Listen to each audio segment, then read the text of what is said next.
Notícia urgente: o ditador Nicolás Maduro fecha todas as fronteiras de última hora e anuncia novos requisitos para a entrada de estrangeiros em seu país, temendo a entrada de mais mercenários americanos, no qual o governo da Venezuela não sabe onde e quantos mercenários tem naquele país ao mesmo tempo em que Maria Corina Machado, opositora do regime ditatorial de Maduro, pede pressões internacionais contra Maduro e chama bilhões de pessoas para irem às ruas confrontar o regime de Maduro. E informações da TV CNN afirmam que Lula, presidente do Brasil, está temendo pressionar a Venezuela, temendo Nicolás Maduro reacender as tensões na fronteira do Brasil e Guiana sobre a região de Essequibo. Sejam todos bem-vindos a mais um vídeo do canal Militarizando o Mundo. Se inscreva no canal, ative o sino das notificações e deixe a sua curtida.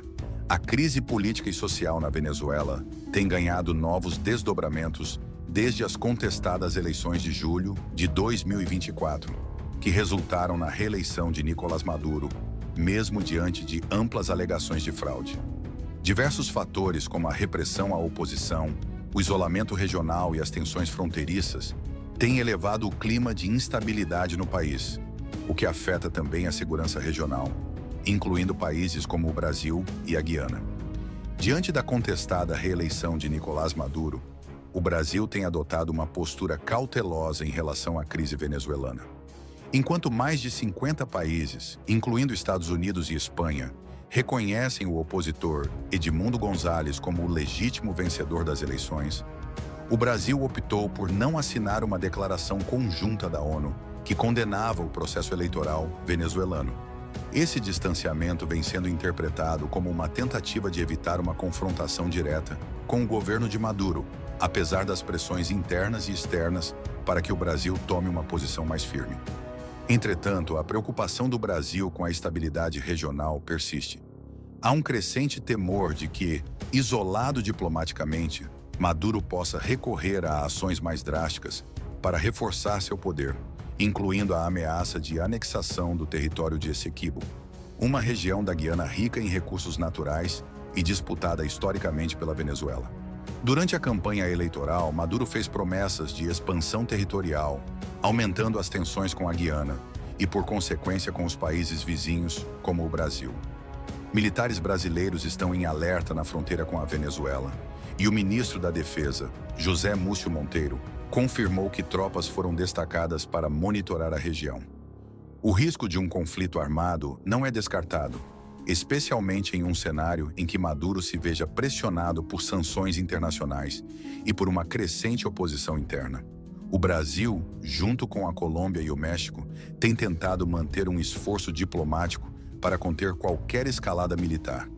Mas a falta de freios regionais, no momento, torna a situação cada vez mais delicada. Maria Corina Machado, uma das principais líderes da oposição venezuelana, intensificou seus apelos à comunidade internacional para que aumente a pressão sobre o regime de Maduro.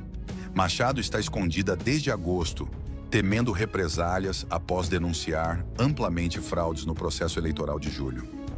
Na última quarta-feira, em uma conferência internacional realizada em Praga, na República Tcheca, Machado solicitou que países do Ocidente tomem medidas mais enérgicas, como sanções financeiras e bloqueios comerciais ao regime de Maduro. Em seu discurso, Machado destacou a necessidade de que o exército e a polícia venezuelanos sejam pressionados a romper com o governo de Maduro. Ela alertou que esses setores de poder são fundamentais para manter o regime ditatorial e que só a pressão internacional poderia gerar uma ruptura interna que favorecesse a transição política. Além disso, Machado reiterou que o reconhecimento de Edmundo González como o presidente legítimo é crucial para enfraquecer a autoridade de Maduro, mencionando que o regime se sustenta em fluxos financeiros ilícitos provenientes de tráfico de drogas, mineração ilegal e contrabando de ouro. Para a opositora, o regime de Maduro não representa apenas uma ameaça à Venezuela, mas também a estabilidade de toda a região, citando a crescente influência de potências como Rússia, Irã e Cuba na América Latina.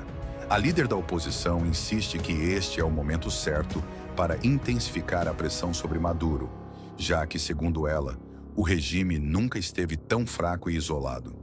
Em meio ao crescente isolamento internacional e ao aumento das pressões internas, o governo de Nicolás Maduro implementou novas e rigorosas exigências para a entrada de cidadãos no país, afetando principalmente venezuelanos que vivem no exterior e aqueles com dupla nacionalidade. A partir de agora, é obrigatório que todos os cidadãos venezuelanos apresentem um passaporte válido ao retornar ao país. E não será mais permitido o uso apenas da cédula de identidade, mesmo que esteja em dia. No caso de cidadãos com passaportes vencidos, a única opção é solicitar um documento de viagem em uma embaixada ou consulado venezuelano. Este documento precisa ser registrado com a companhia aérea pelo menos 72 horas antes do voo. Além disso, os viajantes com dupla nacionalidade, mesmo com passaporte estrangeiro válido, serão obrigados a portar um passaporte venezuelano em dia para entrar no país. Essas medidas, que afetam diretamente a diáspora venezuelana, composta por milhões de pessoas espalhadas pelo mundo, são vistas como uma tentativa de Maduro de restringir a entrada de opositores, observadores internacionais e possíveis mercenários que poderiam alimentar movimentos contra seu governo. As companhias aéreas que operam voos para a Venezuela, como a Latam, já se adaptaram às novas exigências, oferecendo alternativas de reembolso ou alteração de passagens para aqueles que foram pegos de surpresa pelas novas regras. Em mais um golpe contra a legitimidade do governo de Nicolás Maduro, o Centro Carter, uma organização internacional de monitoramento eleitoral, apresentou recentemente à Organização dos Estados Americanos, OEA, as atas eleitorais originais da votação de 28 de julho, que, segundo a entidade, provam que o opositor Edmundo González venceu as eleições com mais de 67% dos votos, em contraste com os 31% obtidos por Maduro.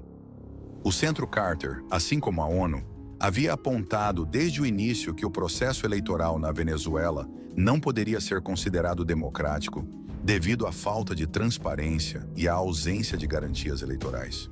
A apresentação dessas atas fortaleceu o discurso da oposição venezuelana e aumentou a pressão sobre o governo de Maduro, que continua a reprimir brutalmente os protestos internos e a silenciar críticos do regime.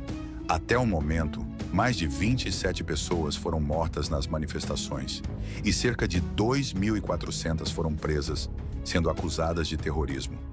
Muitos países, incluindo Estados Unidos e Espanha, já reconheceram publicamente a vitória de González, e o secretário-geral da OEA, Luiz Almagro, reforçou as acusações de fraude ao afirmar que o processo eleitoral na Venezuela não foi nem justo, nem livre, nem transparente.